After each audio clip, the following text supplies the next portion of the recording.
Hello, and thank you for listening to Texas History for Kids. I'm your host, Michelle Gallegos, an educator, writer, history nerd, and novice investigator. Each week on the show, we will learn about interesting parts of Texas history, from battles and historical figures to the odd and enchanted.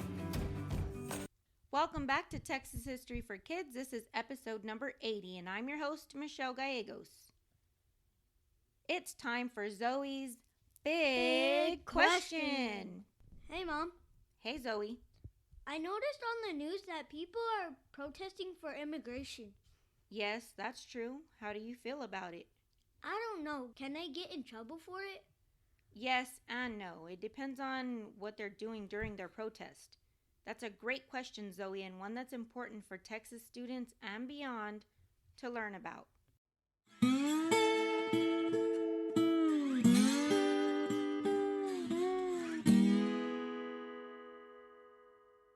Picture this: a wide, empty stretch of land, just sand, sky, and silence. Then someone leans down and draws a line. Just a line. Nothing fancy, no walls, no sign, but suddenly it changes everything. That line, it's invisible to some, but it means everything to others. It's called a border, a rule, a point of no return. Today, we're following the path of a line that once divided not just land, but people, cultures, and entire countries. We're talking about Texas immigration, the power of protest, and a lesson from history that still echoes today. Let's step over the line and see what really happened. Part 1. A land called Tejas. Before it was Texas, it was Tejas, a northern frontier of Mexico.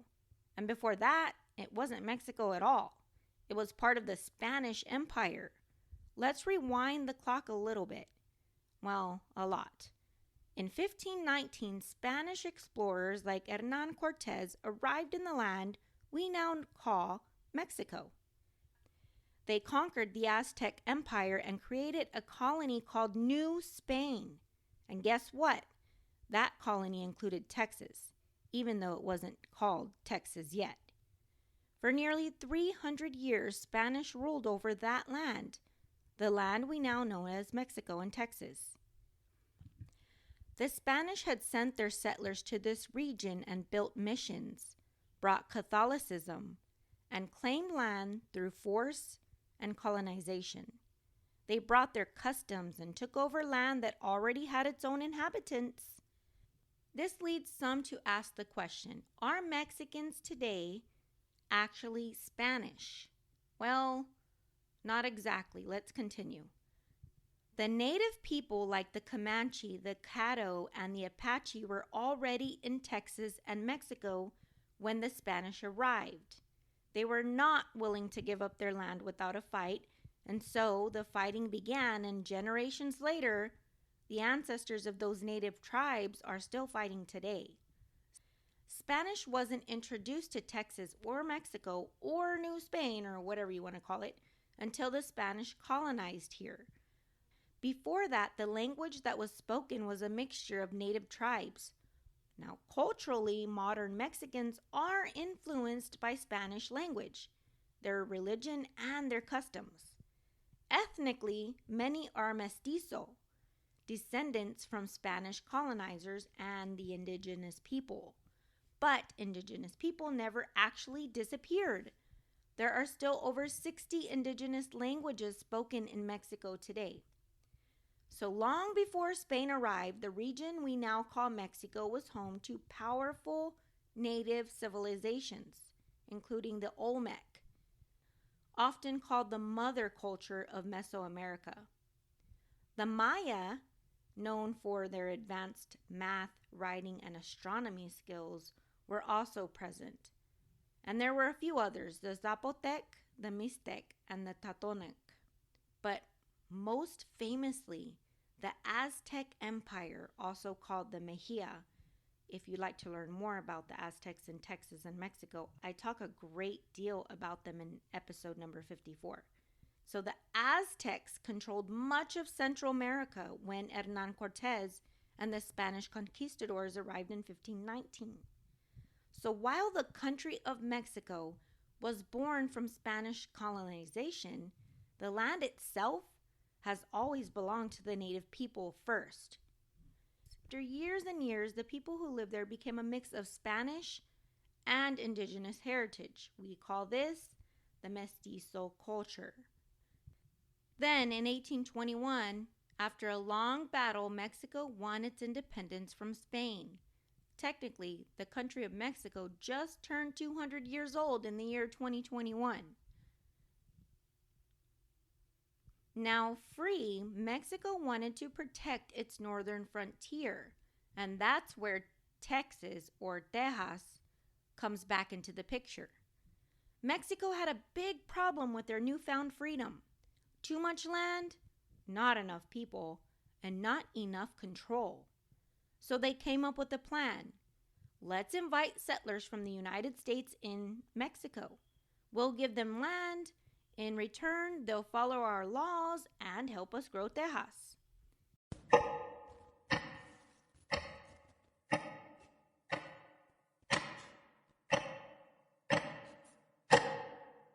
People from the United States packed their wagons and came from Tennessee, Kentucky, Georgia, and Louisiana.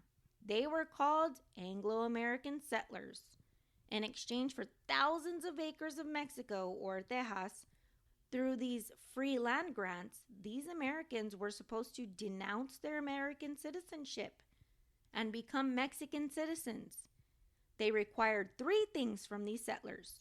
They must learn Spanish, they must follow the Catholic religion, and they must obey Mexican law, including the ban on slavery.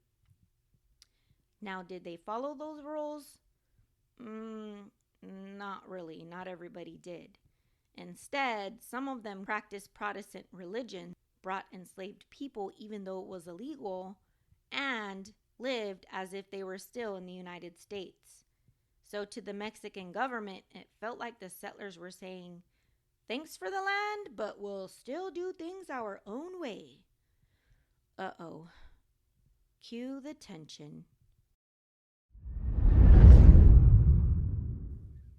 Part 2 of this story is when welcome turns to warning. So by the late 1820s, there were more Anglo settlers in Texas than there were Mexican citizens. Mexico had hoped the settlers would control native raids and grow the economy. Instead, it looked like they were slowly turning Texas into a little extension of the United States. So in 1830, Mexico hit the brakes hard. They passed the law of April 6, 1830, which said, no more immigration from the United States. All fulfilled land grants were going to be canceled. New taxes would be placed on goods coming from the United States.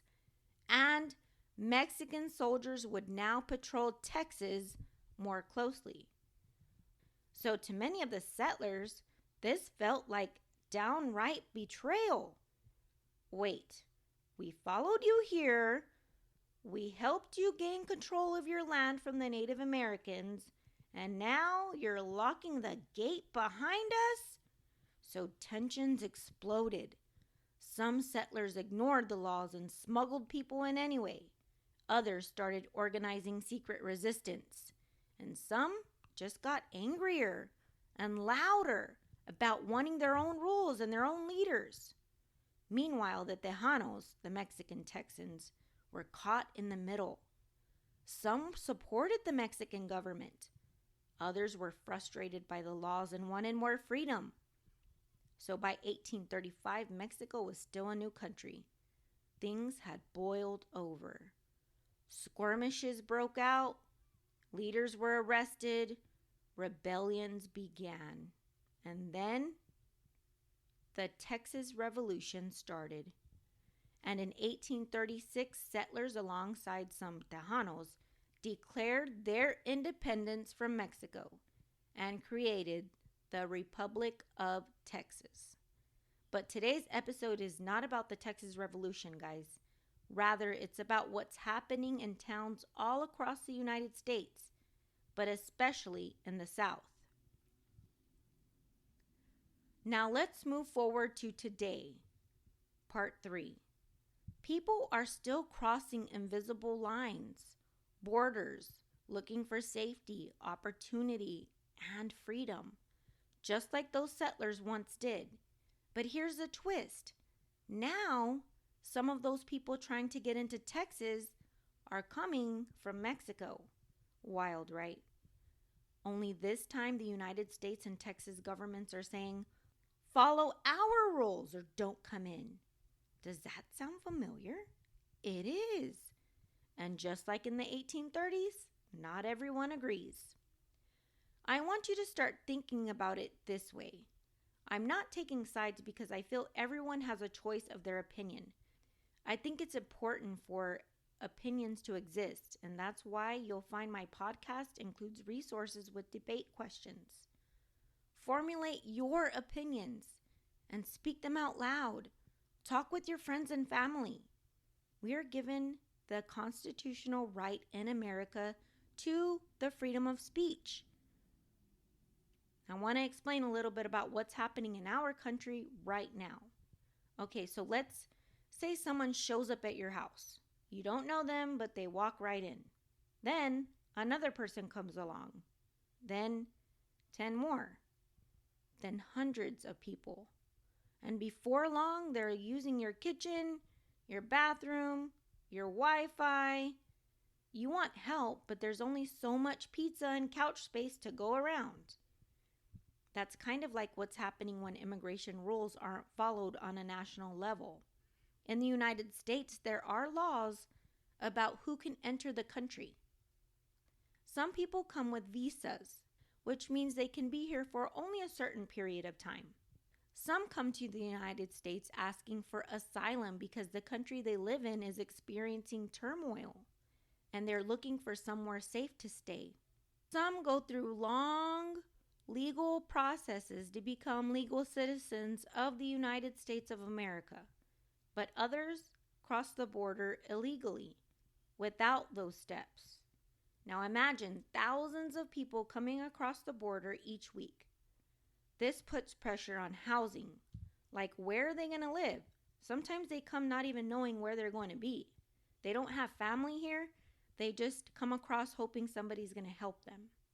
It also puts pressure on schools. In the United States, every child, no matter where they're from, is guaranteed a free public education.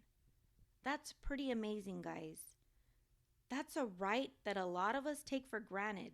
In many parts of the world, kids don't get to go to school at all. But when large numbers of students show up unexpectedly, sometimes without proper records or notice, it creates real challenges for the schools.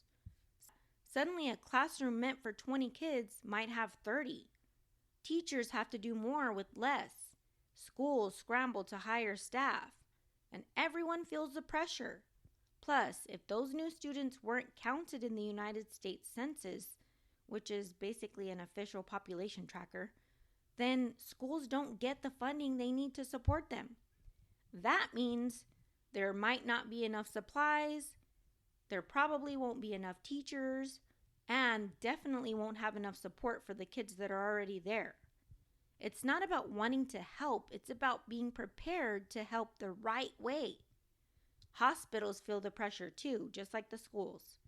When more people enter into the country, especially those who've gone through dangerous or exhausting journeys, they often need urgent medical care. Many are dehydrated, injured, or sick from the long trip. Doctors and nurses always step in to help because that's what they do. But with more patients and not enough staff or supplies, it can stretch hospitals thin. And that means longer wait times, overworked medical teams, and not enough beds for everybody. It's not about blame, it's about balance. When more people arrive than a system is prepared for, even the helpers need help.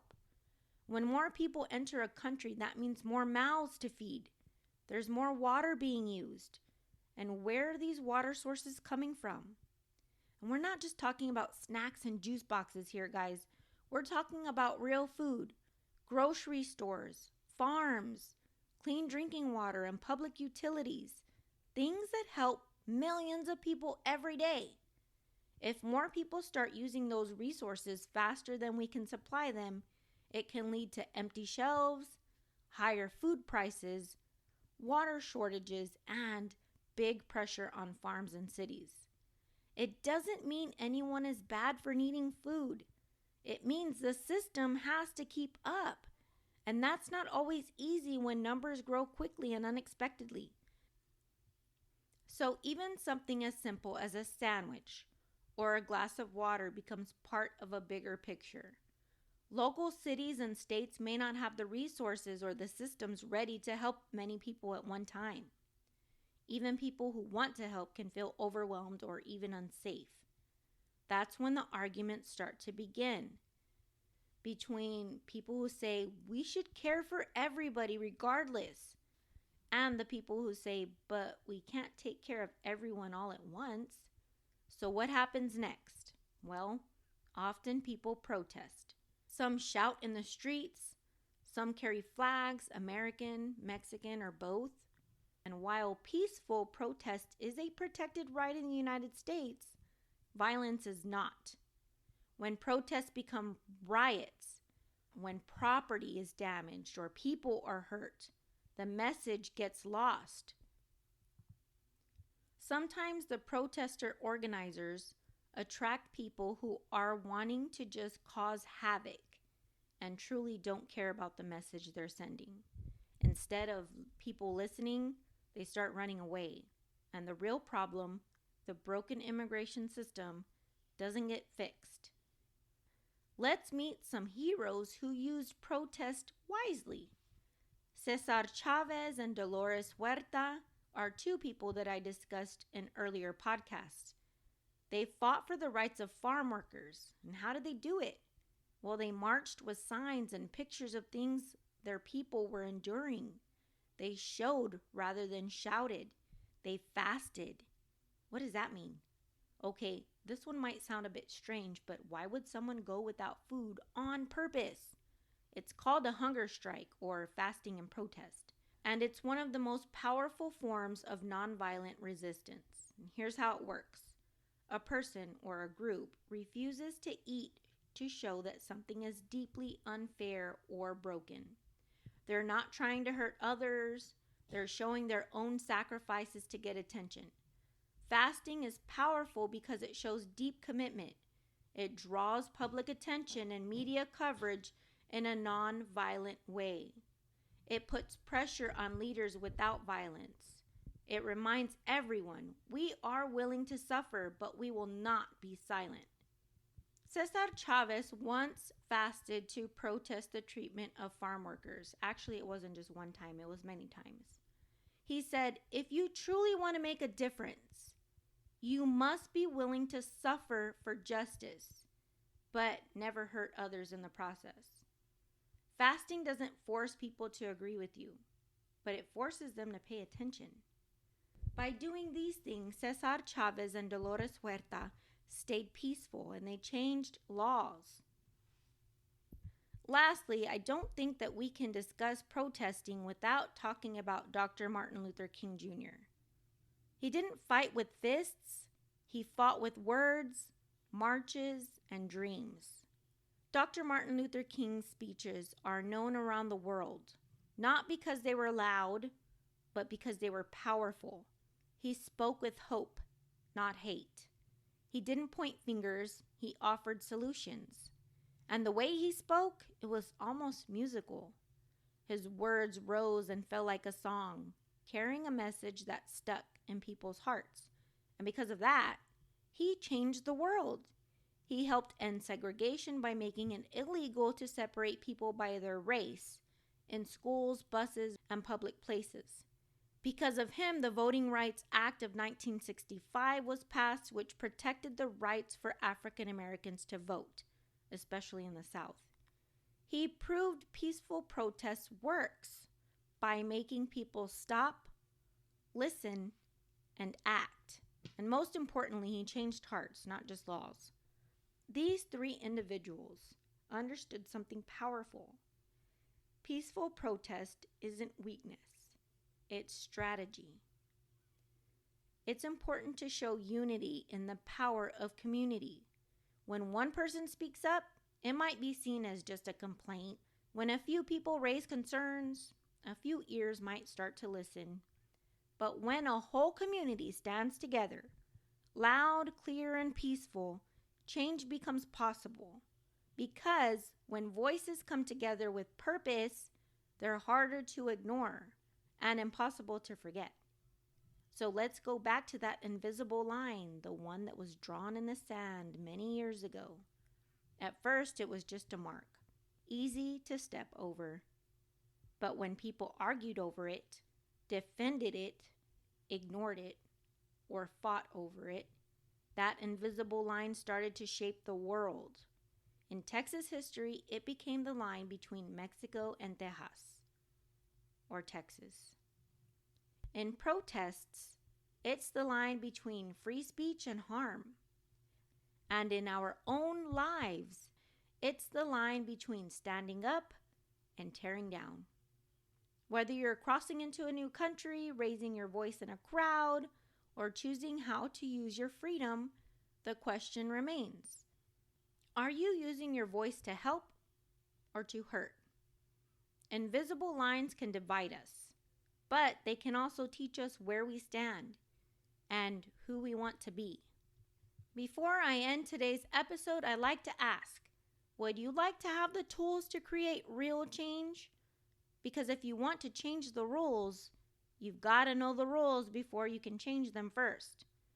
Sign up for my weekly exclusive resources delivered directly to your inbox from my How to Change the Rules series. Printable guides, classroom activities, and bonus content that I won't share anywhere else will be delivered directly to your inbox. Just click on the link in my show notes and sign up today. That's all for today's episode. Don't forget to subscribe and tune in next week, where we'll uncover more Texas mysteries and legends. Stay curious.